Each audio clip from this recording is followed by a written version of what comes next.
Tras regresar del norte de África, el humanista suizo Henri Dunant llegó a la localidad italiana de Solferino en la tarde del 24 de junio de 1859, el mismo día en que, en el marco de la unificación italiana, tuvo lugar la respectiva batalla entre el ejército austríaco y el ejército franco-piamontes.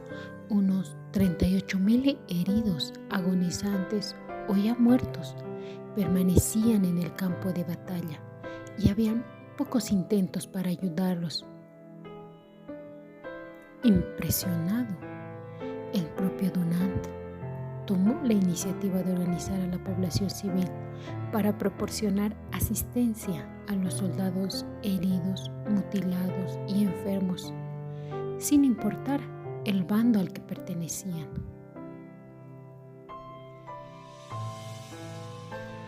Fueron los horrores vividos de esta experiencia lo que lo motivó a escribir estas memorias mientras residía en París, y como un modo de liberarse de la carga que suponían sus recuerdos.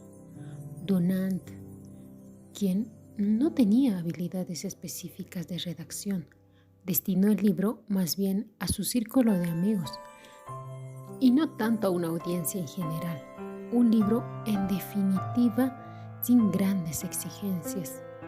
Los gastos de la publicación de estas memorias corrieron a su cuenta y la misma se concretó en noviembre de 1862, con la impresión de hasta 1.600 copias. 600 de estos ejemplares, algunos impresos en papel especial, fueron enviados a personalidades políticas influyentes cuidadosamente seleccionados por Dunant. De hecho, existe una carta de un funcionario de la corte francesa que agradece por el libro en nombre del emperador Napoleón III. Haciendo uso del libro como parte de una propaganda para establecer en Ginebra un centro de acción internacional que mejorase la suerte de los heridos en guerra, el nombre y la dirección del presidente de la Société Gustave Mongier están impresos en la última página del libro. Lo cierto es que el éxito del libro fue tal que solo 2 años después de esto, el 22 de agosto de 1864, se firmó la Convención de Ginebra.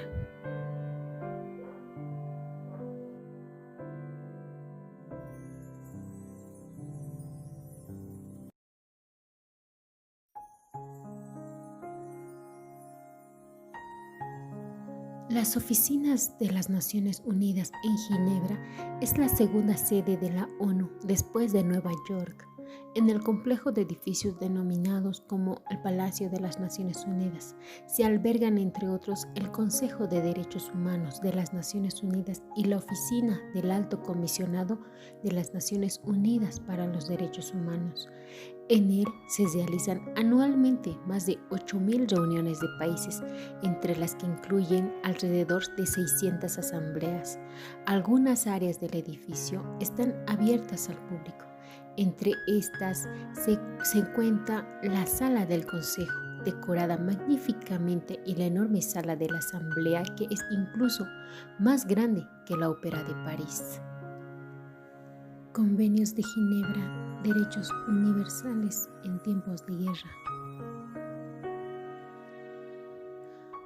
Los convenios de Ginebra se aplican en todos los casos de guerra declarada o en cualquier otro conflicto armado entre países.